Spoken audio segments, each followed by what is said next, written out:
Welcome back to MMA Al Dente. I am here to talk about Tabatha Ricci versus Lupita Godinez. Lupi Godinez is 11-3 as a pro, 30 years old, and she's got 1 inch of height over 28-year-old Ricci, who is 9-1 as a pro. Tabatha Ricci, both these girls are awesome fighters. Kind of sucks this matchup is made, but it's a great matchup. Tabatha Ricci, she's got 1 TKO victory in her 9 wins, 3 submissions, and 5 decisions, and her 1 loss comes in her UFC debut, up a weight class to Manon Fior, who will be fighting for a title soon enough. And Manon Fior was able to TKO her in round 2, but it was a total mismatch on size alone.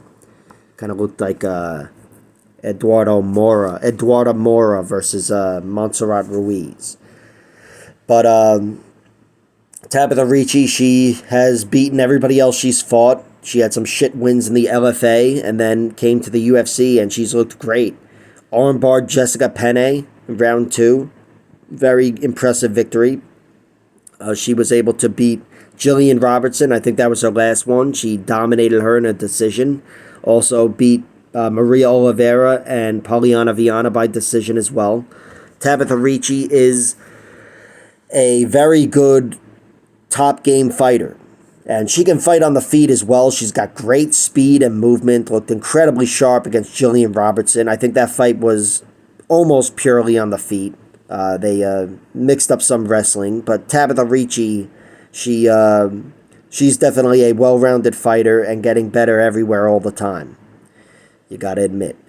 She came from that Psycho or whatever, Seiko organization, the development organization with Yulia Stolyarenko. And Tabatha Ricci, I forget her record there, but I think she was undefeated. She's just a judoka monster. You know, and that rule set for that program or whatever, it was with throws and whatever, and, you know, very complimentary to judo. And Tabatha Ricci was a monster there, or a shark. And she is baby shark. She's small, even in this matchup. Again, she's an inch shorter. She's the smaller gal, but she's compact and she is strong. She's strong. I don't just mean, you know, in the clinch. I mean, she's got explosive takedowns when she needs them as well. And she's a monster on top. Here, she's fighting a girl, Lupi Godinez, who I think could be taking away a lot of Tabatha Ricci's strengths. Lupi Godinez is a wrestler. This is a battle between wrestling and judo. And Lupi Godinez, even though she's not the most imposing fighter with her wrestling all the time, when she is, she looks like fucking Merab Dvalishvili. And she dominated Elise Reed in her last fight. I know that's Elise Reed, the exact opposite of Tabatha Ricci, but that was a very impressive win for Lupi Godinez, because even though that is a lesser fighter and a weaker grappler and all that and whatever, you don't see too many wins that emphatic, that dominant. And Lupi Godinez got to show what she's like when she's firing on all cylinders. She's got 3 losses, all 3 by decision, all in the UFC. She lost to Jessica Penne in a very close fight, and I thought she was pulling ahead in the end, but she lost the decision. And then she was falling behind in her other losses to Angela Hill and Luana Carolina. The Carolina fight she took on very short notice. I think that was after her win over Loma Lukbume or something, but she took it like right around the corner, bounced right back in there a few weeks after her victory, and she didn't have enough in the tank in the back end of that fight against a much bigger Luana Carolina. So she paid for it there. And against Angela Hill, yeah, she showed the other night. She looked better than ever the other night, but she looked very good against a lot of these very talented younger fighters, and Lupi Godinez was one of them. And Angela Hill was able to get a decision from her. But Lupi Godinez, generally, she's the dominant force. She has 8 decision wins herself, 2 submissions and just 1 TKO. One of her submissions comes in the UFC, where she tapped out Silvana Gomez Juarez with an armbar in round 1.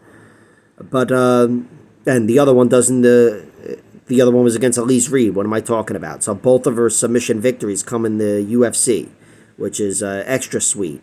And I was listening to an interview with her saying she was training very hard on finishing chokes before that fight. So expect her to be getting better.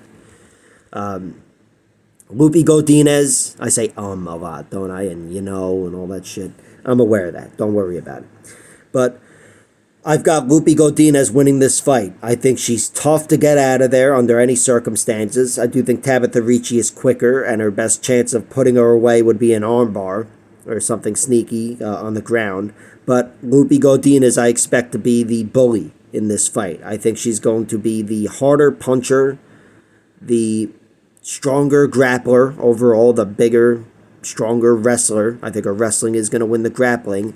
And I think she's going to, on the feet, if she was caught in a stand-up bout with Tabatha Ricci, again, she's got the power, but also she's shown she can bang. And she's not fighting somebody who's bigger and stronger than her. These girls are very evenly matched size-wise. And I think Lupi Godinez is comfortable enough to throw down hard for 15 minutes. Tabatha Ricci, she's not looking to get caught in the firefight. I don't think she's as comfortable as Lupi Godinez.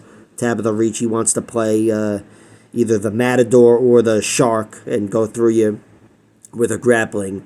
And I don't think she's going to have the option to do either one of those things. Lupi Godinez is the pick. I bet on her at minus 170. And my prediction is she wins a decision, which you can get at even money, I believe. I don't know. Plus 100.